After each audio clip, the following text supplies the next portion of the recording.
प्रिय मित्रों, एक बार गौतम बुद्ध अपने भिक्षुओं के साथ एक वृक्ष के नीचे बैठे विश्राम कर रहे थे। उस वृक्ष की छांव में बुद्ध अपने भिक्षुओं की जिज्ञासा दूर कर रहे थे।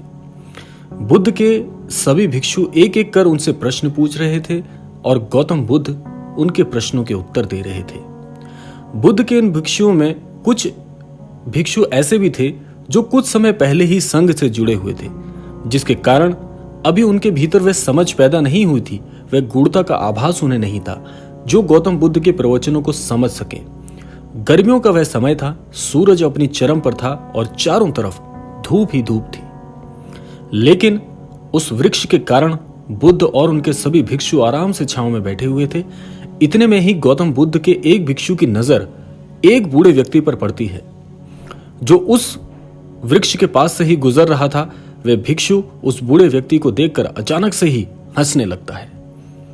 उस बूढ़े व्यक्ति की उम्र बहुत ज्यादा हो गई थी। वे इतने क्षीण हो गए थे कि जिसके कारण उनकी कमर मुड़ गई थी। उस बूढ़े व्यक्ति के हाथ में एक डंडा था जिसका सहारा लेकर वो बूढ़ा व्यक्ति अपनी मंजिल तक पहुंचने का प्रयास कर रहा था। उस बूढ़े व्यक्ति का शरीर केवल हड्डियों का ढांचा ही मात्र रह गया था। अपने भिक्षुक को हंसते हुए देख बुद्ध उससे कहते हैं कि मेरे प्रिय, कृपा कर इस पर हंसो मत, क्योंकि जिस व्यक्ति को देखकर तुम अभी हंस रहे हो वो कोई साधारण व्यक्ति नहीं है, बल्कि वह व्यक्ति इसी क्षण तुम्हारे जीवन को रूपांतरित करने की पूर्ण क्षमता रखता है।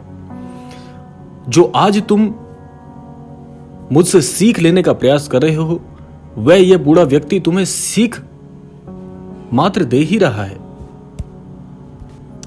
जो आज तक मैं तुम्हें सिखा नहीं पाया, वह यह बूढ़ा व्यक्ति तुम्हें सिखा रहा है।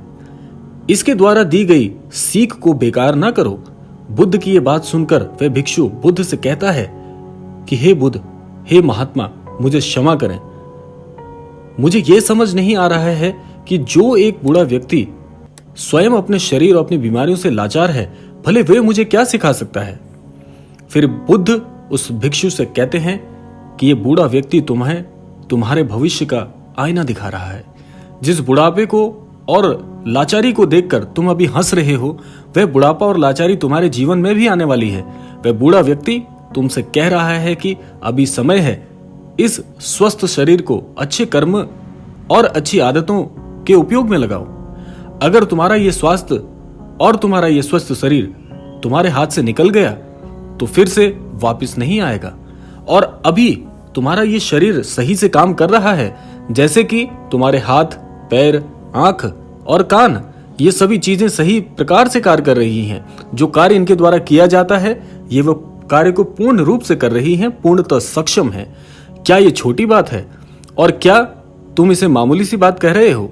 यह घटना कोई साधारण घटना नहीं है जो अभी तुम्हारे साथ घटी, और यह घटना तुम्हारे जीवन को बदलने की पूर्ण क्षमता रखती है। ठीक इसी तरह की घटना ने उस भिक्षुक का पूरा जीवन बदल दिया, और इस तरह की घटना से ही बुद्ध के वे भिक्षु ऋणी हो गए। तो इस कथा के माध्यम से आप क्या समझ सकते हैं? देखिए, बहुत सी चीजें जीवन में ऐसी हैं जो आपको बहुत मामूली दिखती हैं। बहुत सी चीजें ऐसी हैं जो आपको लगता है कि इसमें कोई बड़ी बात नहीं, लेकिन अगर आप उन पर गौर करें, अगर आप उनका मूल्य समझें, तो आपको पता चलेगा कि इस पूरी सृष्टि में हमसे ज्यादा धनवान कोई नहीं है।